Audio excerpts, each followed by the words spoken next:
ranking member of the House Intelligence Committee, Democratic Congressman Adam Schiff of California. Congressman, thanks very much for joining us. I want to get back to Ukraine in a moment, but let's go first. Let's get through the latest ISIS threats, specifically this chilling new video that ISIS released today of the British hostage John Cantley, who says in this video, this is, in his words, and we assume he's forced to say so, the last video in this series. The last video in this series. What does that mean, Congressman?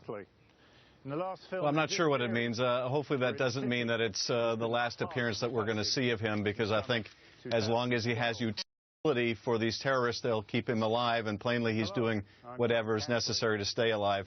We're doing everything we can to try to identify where he is, as well as any other hostages, and what might be done to help them. But obviously this is very difficult. Our intelligence resources are limited in Syria, and it's a very grave situation.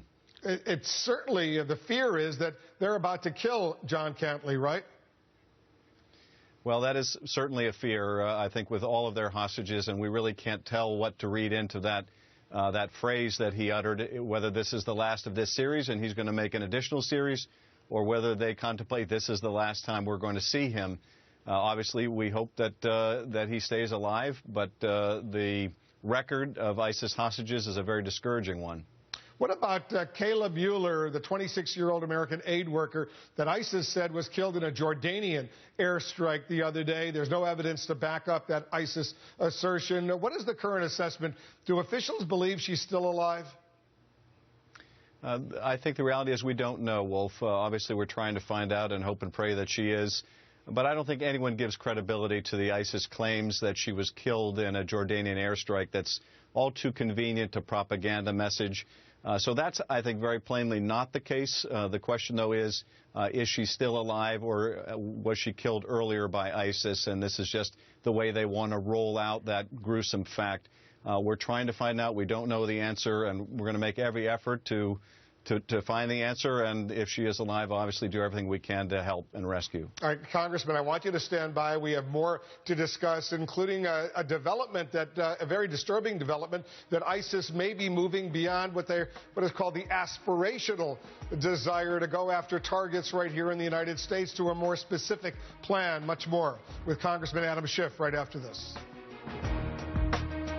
The ranking member of the House Intelligence Committee, Democratic Congressman Adam Schiff of California. Congressman, I spoke with Senator Jim Risch. He's a member of the Senate Intelligence Committee. He said flatly, he has reason to believe that ISIS is moving beyond what he calls the aspirational level into specific, more planning and maybe even plots. That was the impression I got here in the United States, that there may have been an aspirational desire at one point, but now it's becoming more worrisome. What, if anything, can you tell us about that?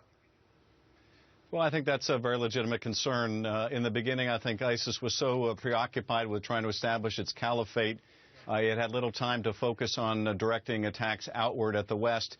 But those days are probably behind us, and we've seen in Paris with Koulibaly how very little inspiration and very little material assistance, if any, was necessary for that terrorist to carry out an attack, a lethal attack, in the name of ISIS. We've had many thousands of foreign fighters enter the fight from Europe. We've had many, many hundreds return, some of those undoubtedly who were discouraged by what they saw and just wanted to get away from the fight. Others who are returning with the idea of attacking the West in Europe or the United States. So I think that is a very real concern and something that we're doing everything possible to guard against. Yeah, that represents a major new threat. Another threat, Paul Cruikshank, our terrorism analyst, told us about this one, is that ISIS is now seeking to capture more American and European hostages, even if they are in neighboring countries like Jordan or Lebanon, for example, and then bring them back to Syria or Iraq to hold them hostage. What, if anything, can you tell us about this? Well, I think that's also a very realistic concern, and Americans need to be very careful anywhere in the region, anywhere in the proximity of Syria or Iraq. Some of the hostages were close to the border in Turkey. They may have been within the border area when they were abducted.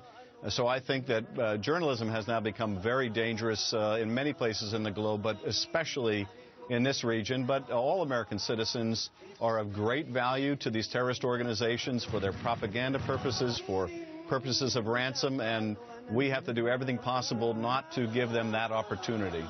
We're told the president will now ask Congress for new authority to use military force against ISIS on Wednesday. You've worked on this, I think, since last September. It's taken a long time, but I assume you welcome this move by the president.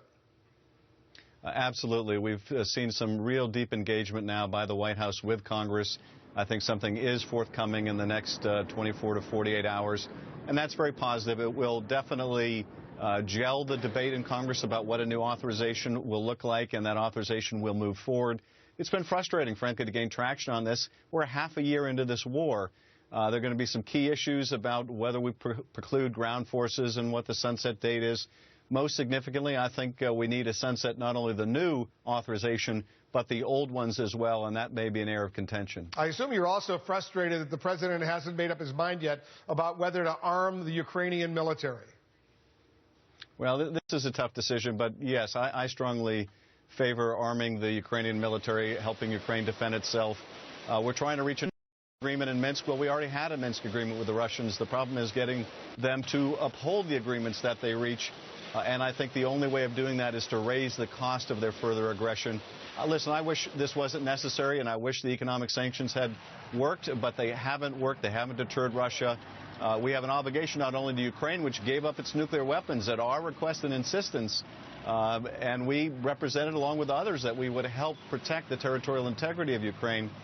So this is not only about Ukraine, it's about nonproliferation. It's also about Ukraine's neighbors and curbing Russian aggression against them. One quick final question that came up at the president's news conference. He seemed to be irritated that the Prime Minister of Israel, Benjamin Netanyahu, is coming to Washington on March 3rd to speak before Congress 2 weeks before the Israeli election. Is this a bad idea? Should the Prime Minister reschedule that visit to the United States?